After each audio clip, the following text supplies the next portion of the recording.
2023년 9월 2일 토요일 현지 시각 오후 3시 33분 지나고 있습니다. 여기는 대한민국 귀국했고 로컬에 있는 대학교 교정 캠퍼스 조용한 구석입니다. 바로 옆에 도서관, 학생들도 열심히 공부하고 있군요. 네, 그렇습니다.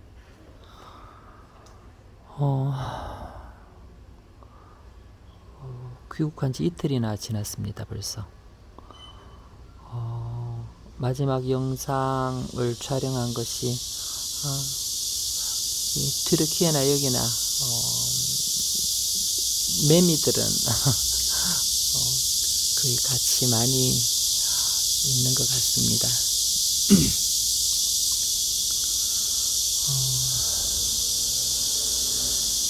조용하더니만 매미가 오니까 주위가 굉장히 데시벨이 높아요. 아무튼 마지막 영상을 올린 게 트랜스퍼 하기 위해서 제가 사우디아 에어라인 에어 사우디아를 이용했었기 때문에 트랜짓 하기 위해서 사우디아라비아 제다 공항에 착륙할 때 제다 야경 찍었던 게 마지막이었던 걸로 기억하는데 그때부터 진짜 정신없이 휘몰아쳤었습니다. 제법 시간이 길 거라고 생각했는데 확인해 보니까 그 제다 공항에서 트랜짓 시간이 1시간 40분, 1시간 30분, 40분 그렇더라고요. 근데 그게 이제 터미널까지 이동은 하지 않지만 같은 터미널에서도 이제 그게 게이트도 다르고 들어가고 나가는 출입구도 다르다 보니까 새벽이라서 사람도 별로 없고 또 사우디아라비아 제다 공항의 시스템 굉장히 유연하고 괜찮았어요. 아주 빨리 이렇게 연결시켜주고 그랬음에도 불구하고 되게 시간이 촉박했습니다. 그래서 거기서 뭐 여유 부리거나 할 만한 시간적인 여유나 그런 간격이 전혀 없었어요.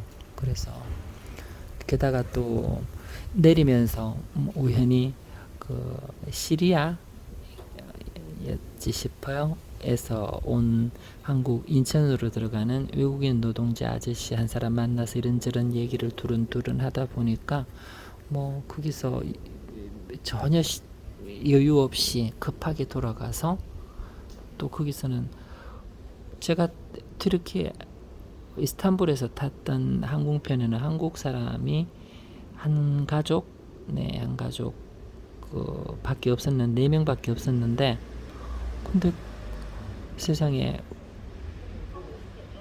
트랜스퍼하는 제다 공항에는 정말 사람이 많은 한국인들이 정말 많은 거니까 이게 그 이스탄불뿐만 아니라 유럽에서 들어오는 유럽에서 한국으로 가는 되게 많은 그 사람들이 트랜스퍼를 갖다가 특히 이제 사우디아 항공을 이용한 사람들이었으니까 제다 공항에서 트랜스퍼를 한 거예요. 그래서 엄청나게 많은 사람들과 섞이게 되고 그러고 또 귀국해서 인천공항 들어가서는 인천공항에서도 뭐 이것저것 이제 한국 들어오고 나서 한국 유심히 제대로 액티베이팅 되면서 좀씩 정말 갑자기 바빴더랬어요. 갑자기 바쁘고 해서 따로 촬영할 시간적인 여유도 없었고 뭐 그랬습니다. 그러고 나서는 또 그게 귀국한 게 목요일이죠. 목요일날 귀국하고 목요일 금요일 이틀 동안 들어오자마자 어찌나 또 석 달 동안 비워뒀더니 어찌나 밀려있는 일들이 많든지 급하게 또 해야 될 금융 관련 업무나 이런 것들을 하고 하니까 시간이 다 지나가 버렸어요. 아무튼 그렇게 해서 이제 한 이틀 지나고 토요일 주말을 맞아서 강제 이제 모든 여기 시스템이 참 휴일로 중단되어 있는 상황이다 보니까 그래서 강제 휴식에 들어가고 이제 추스리고 있습니다. 무사히 잘 들어왔고 튀르키예에서 있었던 일들은 다른 어떤 여파가 하나도 없는 것으로, 대표적으로 하나 우려했던 것 중에 하나가 제 영상 이제 튀르키예 가장 초반부에 보면은 그 이스탄불에서 렌터를 하려고 하다가 너무 가격이 비싸고 차이가 나서 렌트하러 앙카라로 들어가기 위해서 이제 이스탄불 그 오토가르에서 버스 타고 가면서 찍은 영상 중에서 어느 한 지점에서 어딘가 이름이 기억이 나려고 하는데, 아무튼 그 잠시 휴게소에 들렀다가 사복 입은 경찰한테 제가 그 불신 검문당해서 굉장히 곤란을 처했던 내용이 있어요. 금방 그 이후에 바로 차 타고 제가 영상 찍은 게 있는데 제가 그걸 거부했단 말이에요. 이미 동행 뭐 이런 걸로 나 안 한다, 하지 못한다. 필요하면은 정복 제복 입은 경찰들 데리고 와라. 경찰차, 순찰차, 정식 순찰차, 그리고 정복 입은 경찰 데려와라. 그러면 가겠다. 그 뻗대고 그래서 제 신분증만 촬영하겠다 그래서 그 신분증 다 보는 앞에서 촬영하라 해서 저는 차 안에 탔단 말이에요. 타서 제가 버티고 못 가겠다 그러고 2명이 나와서 이제 자기들 뭐 권총 보이고 뭐 무전기 보여주고 신분증 보여주고 나 못 믿는다. 우리 외교관이나 우리 저 대사관에서 이런 지금 사복 입은 경찰들 사기 사건 많고 위험하다고 그래서 지금 조심하고 있는 중이다. 너희들 이거 진짜 당신이 경찰이면은 이거 외교 문제로 비화될 수 있다. 경찰 데려와라. 내가 뭔가 조사를 필요해서 임의 동행해야 되는 것 같으면은 정복 제복 입은 경찰 페트롤카 순찰차 데리고 해서 같이 와라. 그러면 내가 가겠다. 그렇게 얘기를 했죠. 그러니까 이제 막 이렇게 위협하고 협박하고 너 한국 못 들어간다 뭐 이러면서 신분증 찍어 갔단 말이에요. 근데 결론은 뭐죠? 공갈이었다. 확인된 거죠. 그리고 거짓말이었고 그네들도 지금 빼자되고 있는 사복경찰 사기꾼들, 범죄자들일 가능성이 매우 높아진 상황인 거죠. 만약에 그들의 말이 진실이었고 그리고 뭔가 그게 그 협박했는 내용이 그게 맞아 돌아가려고 했다면은 이게 제가 출국할 때 문제가 됐을 거 아닙니까? 출국 심사할 때 렉이 걸리든지 해서 뭐 진실의 방으로 끌려간다든지 왜 그때 그걸 거부했냐라든지 뭐 벌금, 이제 그네들 워낙 돈을 좋아하니까 정부 차원에서 돈을 뜯어내든지 해야 되는데 아무것도 없었어요. 출국 심사하는데 아무것도 없었어요.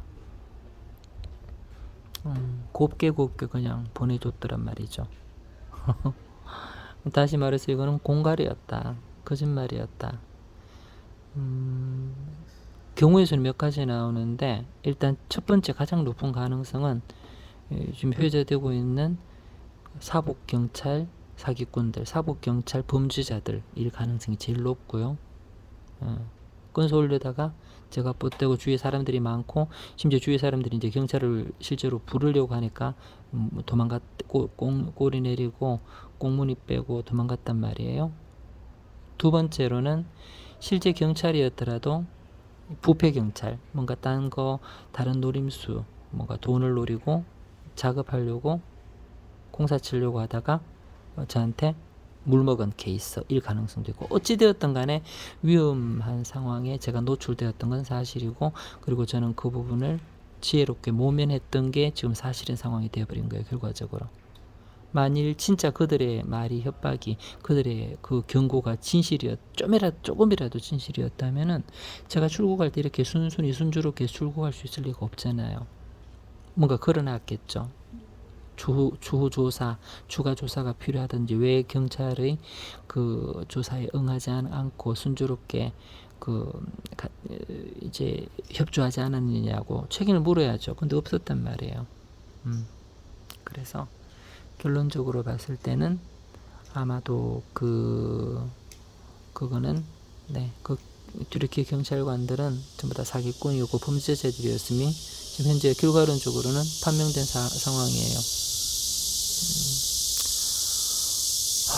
그리고 누차 영상에서 몇 번 그런 얘기를 했지만은 그 피해의식을 많이 가진 피해의식에 쩔어 있는 사람들의 가장 큰 특징 중에 하나가 사과를 할 줄 모른다. 자신들의 어떤 케이스가 지마서 이제 후기니까 밝히는 거지만은 제 영상에 재밌는 게 이런 종류 영상을 하면은 한국어 또 한국 글 자막 한국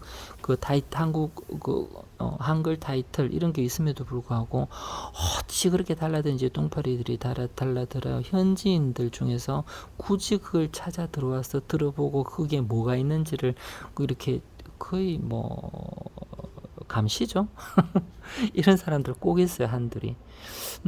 제가 이제 어디에 지금 그게 이슈가 하면 됐었냐면은 안탈리아 SOK 그 마트에서 저 인종차별의 일환이라고 저는 충분히 추정합니다만은 그 백인 뚱뚱한 남자 직원이 수차례 제가 이제 물건 사는 거 딴 거 찍어가지고 저 골탕 먹이던 그 상황, 다른 무슨 이유가 있었는지는 모르겠어요. 돈을 뒤로 더 빼돌렸는지 어떤지 모르겠지만은 그걸 작게 하던 그런 상황 중에 결국에는 저한테 현장에서 걸렸잖아요.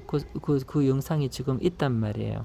그리고 거기서 제가 항의하고 그 친구 뻔뻔하게 계속 저하고 영어로 얘기하다가 걸리고 나서는 노잉글리시하고는 모른 척하고 뻔뻔하게 그렇게 하던 거 다 적혀있고 옆에 있는 다른 직원들이 CCTV 다 확인하고 오히려 제가 지금 항의했는데 제가 거짓말 한다고 CCTV 확인해서 제가 확인하고 나서는 제가 잘못한 게 아니고 자기들 직원 잘못한 거 확인하고 나서는 또 모른 척. 이런 상황. 그러니까 그네들도 일단은 사과 안 했죠. 사과 안 하고 끝까지 자기들 잘못하면은 사과 안 하는 거예요. 동남아시아, 인도차이나 반도 사람들하고 똑같은 그런 상황이 돼버린 거죠. 근데 거기다 댓글에 단 사람이 현지인이에요. 현지인 여자더라고.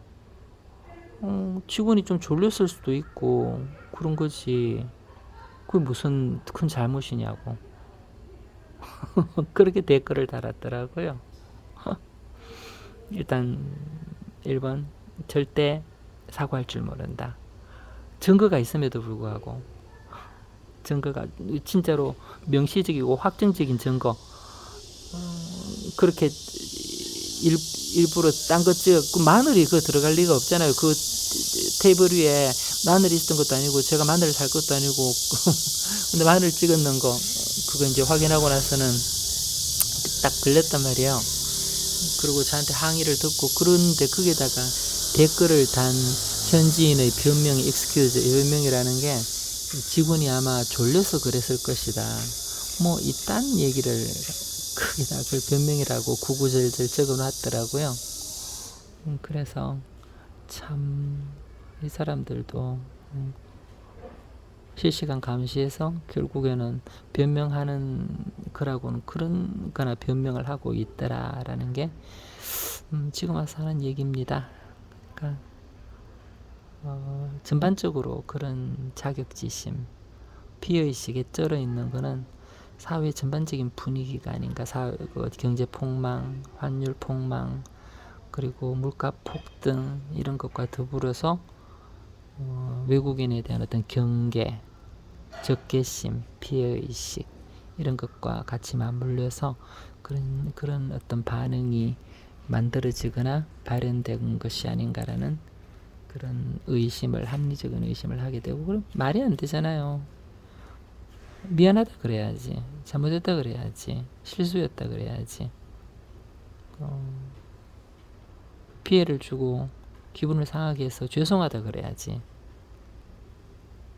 당사자도 그렇고 함께 있었던 그 방관자들 혹은 공범들도 그렇고 거기다가 그 구독자 400명밖에 안 되는 제 채널에 굳이 현지인이 찾아 들어와서는 그거 감시하고는 거기다가 굳이 저를 비난하는, 그 상황에서 또 저를 비난하는 그런 댓글을 다는, 뭐가 한참 잘못된 사회구나라는 생각을 하지 않을 수 없었습니다. 아무튼 그랬어요. 네, 이렇게 제 튀르키예 여정은 끝이 났습니다. 끝 마무리도 한국 들어와서 어쨌든 이렇게 일단락이 되고 정리가 되는 듯 해요. 일상으로 복귀하고 해야죠. 그나저나 추석 연휴 때는 또 뭔가 좀 싼 게 있고, 당시 뭐 딴 거 실적 챙긴다고 21만 원짜리 타이완 지역 로컬 국제공항에서 바로 왕복하는 타이완 왕복 항공권 진해인가 티웨이인가 아무튼 간에 끊어놨어요. 또 가야 돼요. 아무튼 이렇게 튀르키예 여정에 대한 갈무리까지 모두 끝을 냅니다. 이상입니다.